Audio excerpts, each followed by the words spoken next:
I'm Kelsey. And I'm Renee. And you're listening to the Working-ish Moms Podcast. Episode 2, A Silly Little Q&A. Who is your celebrity crush? I don't have one. I think like people are good looking, but I'm not like... You don't have like wow. one actor that you're like, he's so handsome. Like every time you see him, like, or just like, it doesn't have to be like, you know, just someone that you just think is so attractive, like in everything. I will look at people and I'm like, for me, it's like, and I know this is like cheesy and not what anyone wants to hear, but like personality is everything to me. Oh, yes. So like, that's if why I don't Pete know Davidson person attractive. as like a human being, I just like pay no attention. It's like, I look at them and I'm like, you're a really good actor. Like, yes, obviously you're attractive and good looking. You know, like So I you don't give have them any... credit where credit's Yeah. due, but I'm not like, oh my God. Like if I saw them in person, I would just like die. All about personality. So Rob should be like, you know, Rob's super good looking, but he like has such a good personality. So it's like he looked out funny. double. Yeah, he's Yeah, so that's funny. Good. That's good. So Rob's your celebrity crush. He's a celebrity to me. Sure. Everyone's like, Kelsey, shut up. You said you wanted to be real. Like you're saying weird shit on that podcast. It's okay. It's okay. I love him so much. That's sweet. Kyle's not my celebrity crush. Also, Kyle and Rob kind of look alike a little bit. Like, if you do a quick... The bald, tall beard. Yeah, no, it's true. They're both, like, love golf, anything sports. Like, that's why Kyle doesn't care that I'm home right now. The All-Star game is on. We know that's what they're watching. He, like, messaged me on Facebook, and he was like, can you do it on... Kyle? Sunday night? You're like, and block knowing him. me, right? I texted him, like, hey, can you record the 50th anniversary of SNL? Because, like, I'm missing the red carpet and everything. He's like, got it. You know. He's like, just stay out, please. Right. Please let me watch this game. Okay, my turn. Okay. Do you parent more like your mom or your dad? You have to pick one. Oh. And why? Yeah, my mom. My dad is just, I don't know what to say, like emotionally unavailable. You are getting cut from their inheritance. No. Oh, shit. My dad. No, I'm definitely like just like my mom. But I feel like I'm like, when we talked about like you and your sister, my memory is like poor. So I don't... Backstory. My sister has a wicked good memory. I have a horrible memory. Oh, I thought it was opposite. No. My older sister, Ashley, she remembers everything. So many details. She's the oldest child. I'm the middle. I'm like convinced that like something traumatic happened to me when I was younger, that like I blacked out a lot of stuff. I just think being younger and a teenager was traumatic for me. So like I probably did black out a lot of stuff. No, I don't. I mean, I'm the oldest. I too have a sister named Ashley, so we're bonded over that. But EY, mine's L-E-I-G. Oh yeah, that's true. Ashley's an EY. I don't know. And my dad also like worked a ton, so my mom was always home more. Mm-hmm. So, but I'm more like my mom in general, so I probably parent more like my mom, if that makes sense. Yeah, because I'm just like more like her. Mm-hmm. But Dad, don't talk. Dad, see a therapist. The inheritance. Dad, you need to open up a bit more. You know what I mean? Just a smidge. Okay. If you weren't doing marketing, what would you be doing? Like, what is another job that you would love that, like, you're probably not going to do, but you were like, if I wasn't doing this, I would do that? I have 3 prerequisites for a job. So, like, I could do a lot of things, but I need to be learning, like, ongoingly. Yes. I need to be creative ongoingly, and I need to be challenged. Mm-hmm. So if I have those 3 things happening for me in my career or job that I happen to be also getting paid for, I'm extremely happy. So you don't need for anything else as long as those 3 things are happening. Checked off. Right. Yeah. Like, and obviously there's other things that like play into that. Like I need like the culture has to be good. Yeah, of course. I'd love to like love who I work with. Yeah. But like those are my 3 major So you could there's no other dream job for you that you thought about, like, I would love to do that. Yeah, there's like so many things that like I would love to do, but I'm also not willing to go back to college. Like that's right. off But the even table for me. say if you did go, like, what is that one thing? I think psychology is super interesting too. I think that's why I'm like addicted to reality TV shows. Yeah. Rob's always like, this is such garbage TV. Like, I can't believe like you're another person watching it. And I'm like, you don't understand. One, I like check out of my whole life to like watch these people, but also I'm dissecting their lives and what's going on. And it's like so interesting to me to like see why people are the way that they are. Like, I used to live in New York City. I went to FIT for college, Fashion Institute of Technology, for those that don't know. Yeah, why you would do something in fashion? I do love fashion. I love, like, again, creativity, like in some capacity. And I was dating someone at the time, not the person I got married to. So like I didn't go out a ton, you know, like it's just, I don't know, you go out in New York City, like meet people, and like I was in college, so it's not like you have a shitload of money. Like you're like, you have $20 in your account always. So like I'd go to Starbucks, get a coffee, bring my laptop. At that time they weighed like 20 pounds. Like a black MacBook. I don't even know if they make those anymore. And I would just watch people. Yeah, people watching. Yeah. And I think at that point, like the only reality TV show we had, I think Housewives was like just coming out, and Kardashians were like kind of a thing, but it was like Nicole Richie and Paris Hilton, The Simple Life.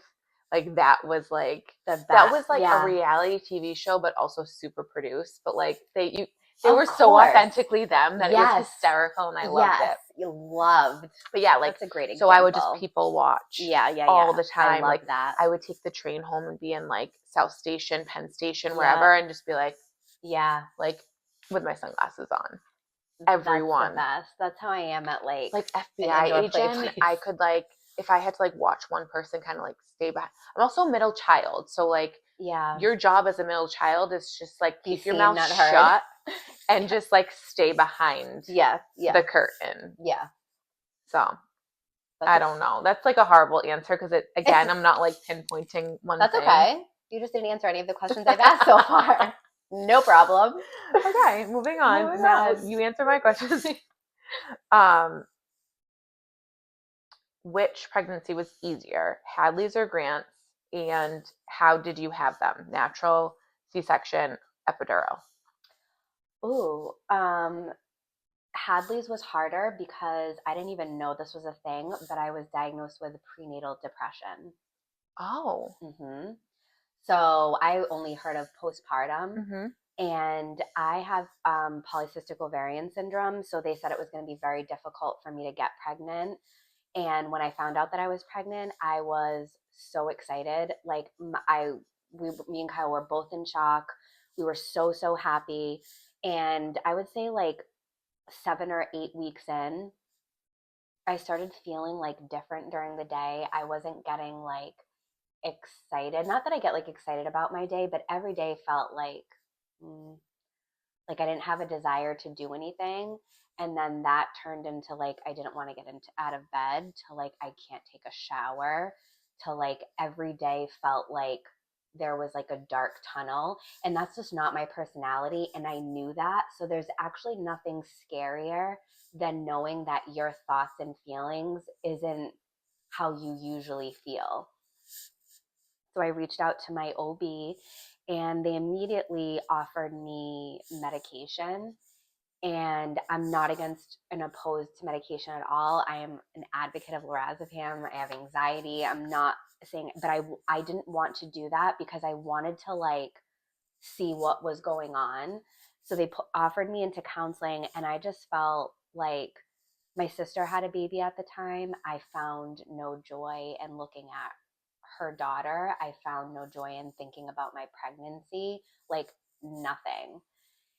And I also wasn't working because I quit my job. So this was before I started hair school also. So I kind of was, thank God I wasn't working or anywhere, because I wouldn't have been able to go to work. I was just too depressed.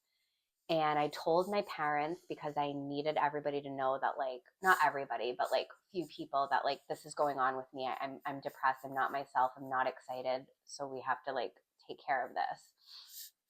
Kyle was amazing, obviously. And Christmas came around, and I love Christmas. It's like my number one. Like, you literally just posted like, I'm depressed because my Christmas tree's yeah, not. like I love Christmas, and I will joke like Christmas saved me because Kyle put our tree up, and he would be like, leave for work, and he'd be like, why don't you like decorate our tree today? And I would put like Christmas music, Christmas movies, a Christmas cookies, a Christmas tree, like anything to like get me out of like my funk. And around like 13, 14 weeks, I remember like being like, oh, I didn't cry yesterday. I would cry all the time. And then it would be like, oh, I haven't cried this week. And then all of a sudden, I was completely normal. So Christmas saved you. Christmas saved Christmas me. was the drug that you needed. I would think so. Yeah. That pregnancy was really difficult. But after that, she was also measuring really small. So I had to get stress tests twice a week starting at 20 weeks. So I was at the doctor's office like 3 times a week for a very long time. She was born at 5 pounds. I had an epidural. I was induced. I was in labor for a really long time. And I was so anxious about delivering that like once I delivered, I was like, thank God that's over, you know? But I did have an epidural, and hers was just harder because like emotionally. With Grant, I wasn't sick. Like Hadley, I was really sick. Grant, I wasn't sick at all. I was craving like steak and chicken. I was like loving like being pregnant. I had an epidural with him also. He came 4 days late. And the epidural only worked on like one side. Ooh. So it was not the most comforting thing. And the doctor was late to coming. So the nurse had to hold his head there to wait for the doctor to deliver. So I couldn't push. I didn't know that was like a thing. I didn't either. And also the epidural, what's the name of the person that does it? And the anesthesiologist. He only talked to Kyle, and Kyle was nervous. So like they were talking about like stocks and bonds and like Kyle's like, I don't even care about this. Right. And the nurse was like holding my hand in front of me, and she's like, you are doing so good. And all I kept hearing was my doctor talking to Kyle about bonds and like trust. And I'm looking at Kyle like, and Kyle can't be around needles, so he couldn't even come and like comfort me. And the guy behind me didn't even talk to me. It was just like that wasn't a good experience. And then when I was pushing, the nurse was like, Kyle was up here because I wanted him, by up here I mean my head. I wanted him down there, not at all.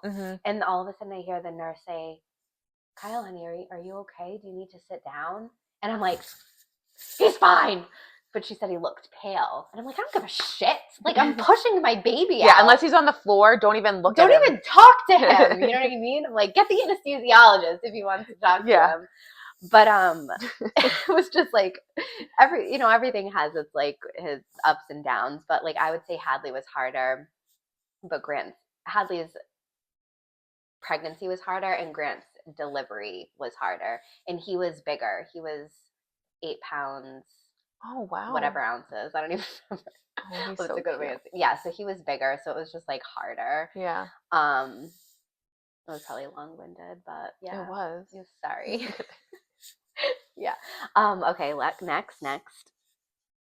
Okay.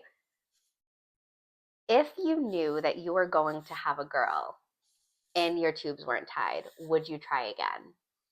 If you knew for sure that you would have a girl, would you want a fourth to have the girl? Yes. Okay. But I would have to find another father for that child. That's fine. Right? Yeah. So yeah. Okay. Just not with Rob. Yeah. Okay.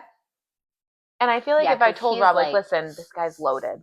Like, he's gonna like, he's gonna give us a good life. Rob would be like, but would just he let look me know. like Rob. Just let me know when not to be home. I see. Yeah. I like it. I like it. Yeah. I like it. So, but if Otis and Hadley get married, you will technically have, well, you'll have all these daughters. Okay, another gay, good tidbit of information about me. Rob's father is an only child, male. Mm-hmm. Rob's mother had 3 children, all male. Rob's older brother has 2 boys. Yep. Rob has 3 boys, and Rob's younger brother has 1 child. And guess what? It's a girl. It's a boy. Oh. So if Otis and Hadley have, I mean, you can also get pregnant with getting married, just like to let you know. Yeah. If they have a child, hopefully like later in life. Yeah. Chances are it'll be a boy. So you need to start like telling her now, like, boys. My God, I didn't know. Girls rule. This is where this was going. Yeah. Okay. Like, she's gonna have to be prepared. Like I was not.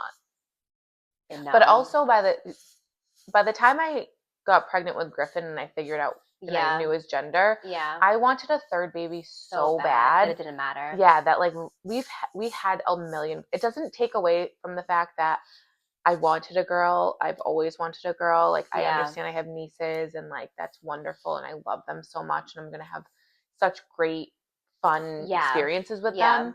But like I just wanted another child. Like I like would always say to Rob, like, if you don't feel like we're missing another human being in this family, I'm fine. Like I'm out. I'll never ask you again to have another kid. Yeah. And so like he would say like the 2 or 3 times that I brought that up, like if you think it's just supposed to be us and that's how it feels in your world, like that's a good way to put it. I'll never say anything again. But like my feeling is we're missing someone. And I don't even really know what that means. It's just something I feel like in my soul. And now that you have Griffin, you know why. Yeah. And it's like, okay. Yeah. Like we look at each other all the time and we're like, obviously. Yeah. Yeah. And I feel like when you know, you know. Like when I had Grant and I was in the always known. Yeah. I wanted 3 kids. And you will know. Well, Kyle and I said we wanted 3. And then I had 1 and I was like, oh, no. Yeah. And then when I had Grant, I remember being in the hospital and I thought to myself, I remember vividly being like, I'm so glad I never have to do this again because I just knew I was done. Yeah. And it's like when you have a boy and a girl, like not to be cliche, it's like, all right, you know, we have the best of both worlds. And I never felt like anything was missing, but I know a lot of people feel that way. And if you do, you should have another one because not everyone feels that way. Well, also there was this woman at work that was like, my biggest regret in life is not having a 3rd child. Like don't make that same mistake. Cause I had my 2nd and she just like not on repeat, but like often enough where like that was in the back of my head too, is like, I don't want to regret, you know, I never want to fast forward when I'm like 50, you'll never 60. regret a kid. No. Usually. Never. Usually. There are instances that you regret a child. Yeah, of course. We don't talk about those instances and we definitely don't say the child's name. No. That brings me to my next question. Okay. What child do you like most? No. Just kidding. I was like, come on. We're having such a good time. You have to answer. No.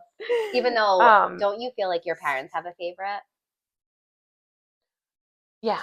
Oh, it's me. I am my mom's favorite and my sister is my dad's favorite. So like my dad's favorite is definitely my older sister, but like I think that my wit, like he loves. He just thinks I'm so funny. It's not enough. I know, but again, personality. No, like, but like Ashley was firstborn. I think she just like melts his heart. Yeah. And like she is so endearing. What about your mom? Who's her favorite? My brother. Like hands down, it's the only boy. Like she just. You're my favorite. Oh, thanks.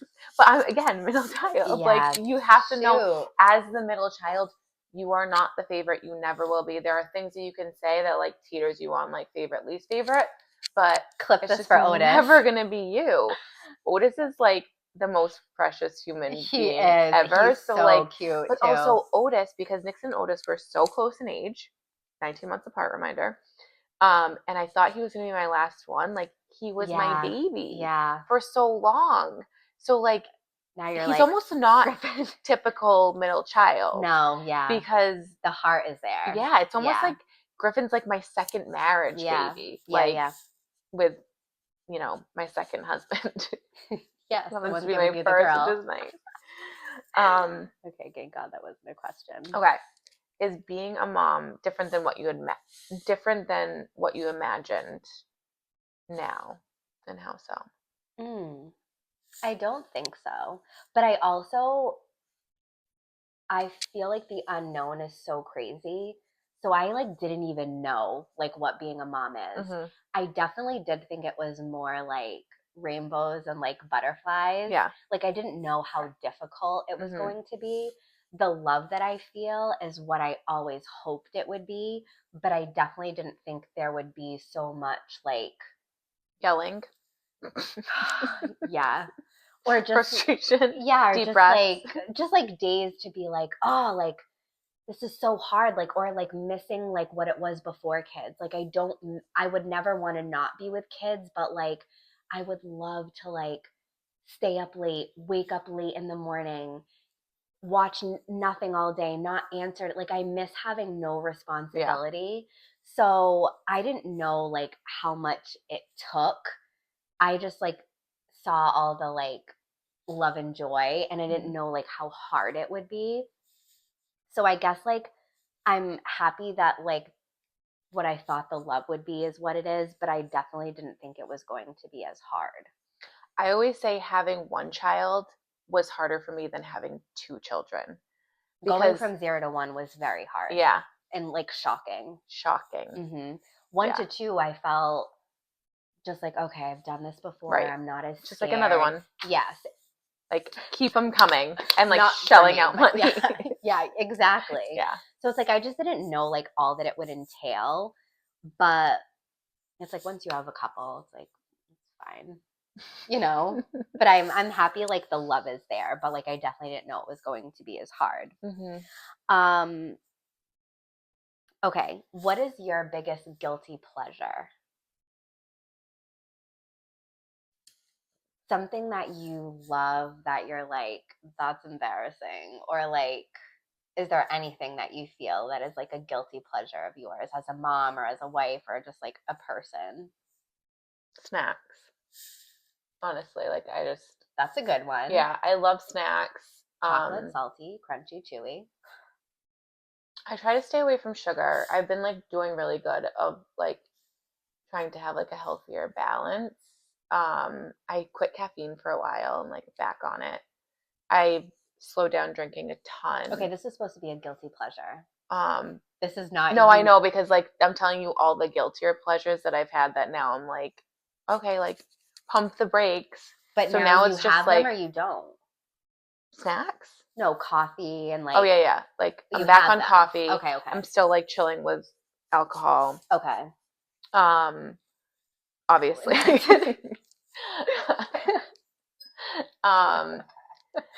Yeah, so I would say like I definitely think about eating all the time. Like anytime like I think about opening my phone, before I open my phone to scroll, I think of like a snack. What should I be eating right? Like what is your favorite snack? Chips. Like I like nuts, chips. I try to eat healthier stuff. I know, I just like threw you off with the nuts. Yeah, you really did. I'm just like, her favorite freaking guilty pleasure is a pistachio. Yeah, I love pistachios so much. Moving on. This is like, but also alcohol, I would say, is like something that I know is not great for me, but like you like it chills me out. Yeah. Like it's something I look forward to. I know that like moderation's really good and key, but like it's like, again, like do I, have a lorazepam or like have a couple, a glass of wine when I get home? Because like sometimes at the end of the day, I'm just like, I just like, and we can enter meditation and deep breathing right in there, but like I'm like trying to deep breathe while in that situation. Yeah. And I'm going from like, I'm not saying work is super stressful or anything, but like I'm going from one thing to the next, and I'm always on. Yeah. So, yeah. You want to be off. Yeah, just like, no, I just want to chill. Yeah. Like, I want to chill in the midst of being at a 10, you know? And that definitely helps. Okay. So wine and chips. Guilty pleasure. Yeah, love chips and salsa. Ooh, chips like and chips guac. and dips. Yeah, I love guacamole. Me too. I got Mexican last night. It was so good. Did you get Frontera? No, I got Anejo in Plymouth. Oh yeah, you were out in the town. I invited you. I know. You had to go out with your husband on Valentine's Day. Dumb. Okay, that's a good one. I'll take that. Chips and wine. Okay, this is my last one. Oh, what's your love language? Kyle just goes, are you sleeping over? What time is it? 10. So late, double digits. I know. Can I just say before I answer that question, Yeah. You thought that we couldn't do a half an hour. Wait, how long have we been recording? 1 hour and 26 minutes. Okay, and she goes, we can't do an episode that's more than 30 minutes. I just feel like, I don't know, I'm my like, attention span's so short. It's not possible. I'm like, I can't talk less than 40 minutes. Well, I'm also thinking like, marketing side, like people are like, want to listen on their way to work and like on their way home from work. Like, what are the snippets that people have? My snippets of scrolling is like 2 minutes while I'm peeing. People have more snippets. Mine are more. I know. Just put your AirPods in and put your hair over your ears. Exactly. Okay, what was your question? What's your love language? Oh, quality time. Quality time is my number one. And then physical touch, just because I love to like cuddle and get a foot rub. But quality time is my number one. I think that just like reverts back to like, I was in a relationship for 9 years, like a really long time, and I did not get quality time ever. So I feel like maybe I'll just like crave that forever. And now my husband works a ton, so like I still don't get quality time. So I just like crave quality time. That's definitely like my number. That's a good one. What's yours? Acts of service. Really? Yeah, I just think it's like one thing someone saying like, oh, I love you, I'm thinking about you, or like sending a text or whatever, but like it's another thing someone like doing something specifically for you because they thought of it on their own. Yeah, and not like taking out the trash. No, I mean that definitely helps. Yeah, but that's appreciated. Yeah. I took out the recycling today. I just want everyone to know. Did you? Mm-hmm. I love when I do it stuff rained like that. and you did it in the rain. There was a ton of snow on the ground and I was only wearing sneakers. So one can imagine the effort that I put into that. I think that's beautiful. Thank you. You're welcome. Last one for you. Oh. What is something that you wish other people knew about you that they may not know? I think I'm like really funny and I tell everyone I'm people funny. Already know that. Everyone knows I'm funny. No, but like I'm also very and I don't know where this comes from. I think it's because I'm a middle child. I'm also like really introverted sometimes and shy. And like really empathetic. So like when someone says something, I automatically want to like jump to like, how can I help you? What can I do? And like my wheels start spinning and I want to like just help. It takes me a while to like get out of my shell fully with other people. And most of the time that I make jokes or like I'm funny is for myself and not for other people. Like, of course, I think it's even funnier when people think it's funny, but for me, I'm just like, like make a comment and I'm like, like I'm laughing and like it's helpful that other people are laughing because then I don't feel awkward. Yeah. But like, helps. Like that's also another thing that like maybe people don't know about me is like my humor is not for you, it's for me. That's the best. Because then when people enjoy it, you're like, wow. Yeah. That's like the best feeling. But that was like also a big thing for you and I, like, because you feel like you're funny. I feel like I'm funny. Does Rob find you funny? I know I'm funny. Rob thinks I'm funny, but like we're just in like a season of our life where like everything's so hard. Yeah. That like it's hard to find the funny. Then try to be funny and he's like, what are you talking about? And I'm like, oh my God, I was kidding. He's like, no, you weren't kidding. Because a lot of jokes are like rooted in the truth. Or like where's that coming from? Yeah. So but like, he still finds you like funny. Yeah. Yeah. Like when we're by ourselves, just the two of us without kids, like we laugh a lot. That's good. Like we need to laugh. Yeah. We're on the same Kyle does not level. think I'm funny. What? I know. Like I remember like I asked him for like a rating and he said like a 6. And that's Well, if you round up, it's a 10. No, that's a trash score. And I would like to my friends, like I'm a 9 or a 10, like on a great day. On a bad day, an 8. And you live with me and I'm a 6. Like, he's not there a lot. We have to think of excuses of like why he would think no one understands. I remember I went out to dinner with like a bunch of girls one night and we called him on speaker and I asked him and he said a 6 and the table was stunned. Everyone was too shook to speak. He's like, I don't know. He's like, I don't know. Maybe I'm just like used to her. He's like, I just don't. And I'm like, you're like, okay, don't be honest. Forget it. Yeah, I'm like, oh, I love you. I'll talk to you later. Less is more. Bye. But yeah, it's always like sad when, I think about it. I'm like, oh, he doesn't think I'm like that funny, Yeah. Anyways. He'll learn for sure. It's only been 10 years. Yeah. So we have a lot to go. Yeah. I'm like working on him slowly. Yeah. I mean, at first you guys hated each other. So that's like true. that's actually, maybe this is like something for everyone, is that this is what makes a lasting relationship. You just like gradually grow over very a long slowly. period of time. Like this podcast. I mean, honestly, I do think there's something to be said about that though.